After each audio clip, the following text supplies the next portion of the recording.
Hello VS. Azoospermia, varicocele అసలు ఈ రెండిటికి ఏదైనా సంబంధం ఉందా సార్? ఒకవేళ ఉంటే ఈ విధంగా ఉండే కేసులు చాలామంది నన్ను జనరల్ ఫిజిషియన్స్ కలిసినప్పుడు కూడా అడుగుతూ ఉంటారు. నేను వారికంటే కూడా మన పేషెంట్స్‌కు చక్కగా ఈ విధంగా ఉంటే ఏ విధమైన ట్రీట్మెంట్ తీసుకోవడం కరెక్ట్ అనేది ఈ వీడియోలో చెప్తాను.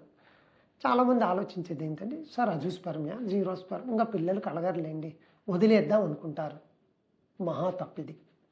రెండవది, సార్ వారికోసిల్ ఉంది మీరు ఎప్పుడూ చెప్తుంటారు కదా, దీనికి మైక్రో సర్జరీ చేయించుకుంటే క్లియర్ అయిపోతుందని. నాకు జీరోస్పర్మ్ ఉంది, నేను సర్జరీ చేయించుకొని క్లియర్ చేసుకుంటా. ఇది కూడా తప్పే. ఎందుకు?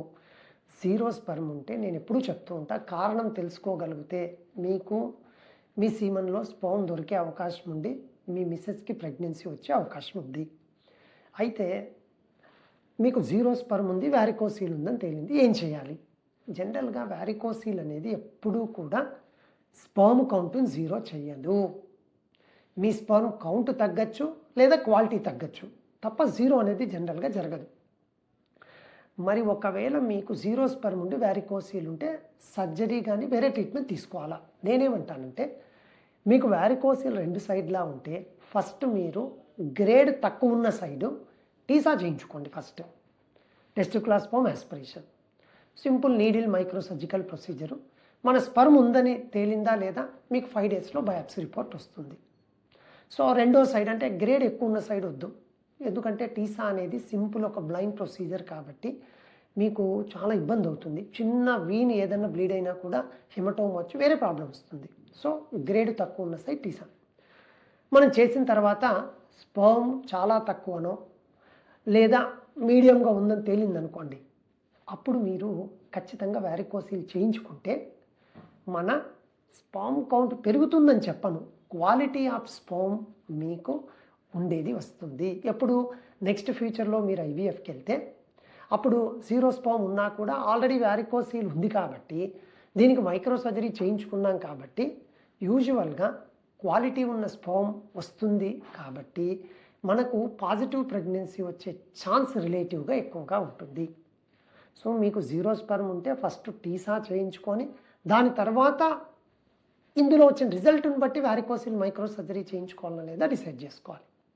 రెండవది, మీకు ఒకవేళ అజూస్పర్మియానే ఉంది, బట్ మీకు చేసిన తర్వాత అంటే టీసా చేసిన తర్వాత స్పర్మ్ లేదని తేలింది, ఎప్పుడు వారికోసిల్ చేయించుకోవాలి అంటే మీరు మీకు పిల్లలు పుట్టే శాతం అదన్నీ జీరోస్పర్మ్ ఎందుకు వచ్చిందో చూసుకొని మిగతావి చెప్తా నేను.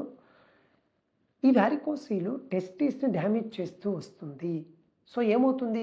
పిల్లల్ని పక్కన పెట్టండి, మీ హెల్త్ బాగుండాలి కదా. సో మీ టెస్టోస్టిరోన్ను తగ్గించడం మొదలవుతుంది దీనివల్ల. ఎప్పుడైతే టెస్టోస్టిరోన్ తగ్గుతుందో మీకు లో టెస్టోస్టిరోన్ ఉండడం వల్ల వచ్చే నష్టాలు మొదలవుతాయి. కాబట్టి ఈవెన్ దో మీకు జీరోస్పర్మ్ ఉన్నా ఫ్యూచర్లో టెస్టీస్ ఫర్దర్ డ్యామేజ్ ఉండకుండా మనము వారికోసిల్కి సంబంధించిన మైక్రో సర్జరీ చేయించుకోవాలి. ఇవి జనరల్గా ఉండే కన్సర్న్స్. బట్ కొన్ని స్పెసిఫిక్ ఉంటాయి. మీరు క్లినిక్ వచ్చినప్పుడు నిజంగా మీకు వారికోసిల్ వల్లనే పలాని ప్రాబ్లం వచ్చింది అంటే దానికి సంబంధించిన ట్రీట్మెంట్ అవన్నీ నేను ఇస్తాను.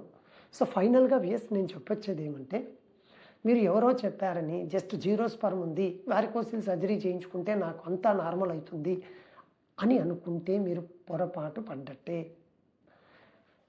మీరు ఫస్ట్ జీరోస్పర్మ్ నుంచి బయటపడి మీ మిసెస్ ప్రెగ్నెన్సీ అవుతూనే లేదా ఒకవేళ మనకు స్పర్మ్ ఉందని తేలితే క్వాలిటీ ఆఫ్ స్పర్మ్ను పెంచనీకి మళ్ళీ ఇది కూడా అండి, మీకు కొన్ని హార్మోనల్ బ్లడ్ టెస్ట్ చేస్తాం. Hormonal blood test, testosterone, FSH, LH, వాటి మీద కూడా అజూస్పర్మియా ఉన్న వాళ్లకు వారికోసిల్ చేస్తే సక్సెస్ ఎంత ఉందో తెలుస్తుంది. సో వీటన్నిటినీ నేను క్రోడీకరించి మీకు ఫైనల్గా చక్కటి స్పర్మ్ వచ్చి మీ మిసెస్ అట్లీస్ట్ ఒక బేబీకి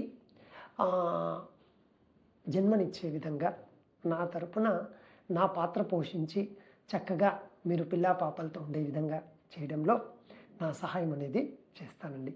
థ్యాంక్ యూ విఎస్.